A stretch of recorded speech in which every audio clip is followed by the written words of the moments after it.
Hi hello. ಇವತ್ತು ಬೆಳಗ್ಗೆನೇ ತಾಳಿ ಕೊಯ್ಸೋಣ ಅಂದ್ಬಿಟ್ಟು ಕೂತ್ಕೊಂಡ್ವಿ.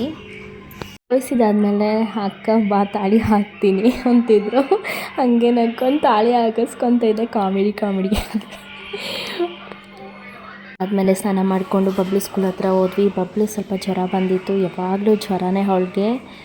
ಹಾಗೆ ಮಗುಗೆ ಜ್ವರ ಬಂದಿದ್ದಕ್ಕೆ ದೇವ್ರ ಹತ್ರ ಹೋಗಿ ನನ್ನ ಮಕ್ಕಳನ್ನ ಚೆನ್ನಾಗಿಡು ಅಂತ ಮಕ್ಕೊಂಡು ನನ್ನ ಪರ್ಸ್ನಲ್ ವಿಚಾರಗಳೆಲ್ಲ ತಾಯಿಗೆ ಒಪ್ಪಿಸಿ ಮನೆಗೆ ಬಂದೆ.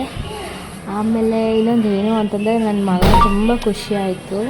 ನನ್ನ ಮಗಗೂ ಟೆಸ್ಟ್ ನಡೀತಿದೆ, ಮಗಳಿಗೂ ನಡೀತಿದೆ. ಸೊ ಅದಕ್ಕೆ ದೇವ್ರ ಹತ್ರ ಹೋಗಿ ಕೇಳ್ಕೊಂಡ್ಬಂದೆ ಚೆನ್ನಾಗಿ ಎಕ್ಸಾಮ್ ಬರೀಲಿ ಇಬ್ಬರು ಅಂದ್ಬಿಟ್ಟು. ಆ್ಯಂಡ್ ಇಬ್ಬರು ಅನ್ಯೋನ್ಯವಾಗಿದ್ದಾರೆ. ತುಂಬ ಖುಷಿ ಆಯಿತು. ಅದು ಬಿಟ್ಟರೆ ದೇವ್ರ ಹತ್ರ ಹೋಗಿ ಬಂದು ತುಂಬ ಖುಷಿ ಆಯಿತು ನನಗೆ. ನಂತರ ಮನೆಗೆ ಬಂದು ಮಾವ ಮನೆಗೆ ಹೊರಟ್ವಿ. ನೋಡಿ ಹಳ್ಳಿ ವಾತಾವರಣ ಎಷ್ಟು ಚೆನ್ನಾಗಿದೆ, ಕಾಮನ ಬಿಲ್ ಬಂದಿದೆ. ತುಂಬ ಖುಷಿ ಆಯಿತು ನೋಡಿ ನನಗೆ. ಹಬ್ಬ ಇದೆ ಅಂತ ಮನೇಲಿ ಎಲ್ಲರೂ ಒಂದು ಹತ್ರ ಕೂಡಿದ್ರಿ. ಅತ್ತಿಗೆ ಮಗುಗೆ ಹಠ ಮಾಡ್ತಿದ್ಲು, ಅದಕ್ಕೆ ಊಟ ಮಾಡಿಸ್ತಿದ್ಲು. ಅವಳಿಗೆ ಹುಷಾರಿಲ್ಲ ಅಂದ್ಬಿಟ್ಟು.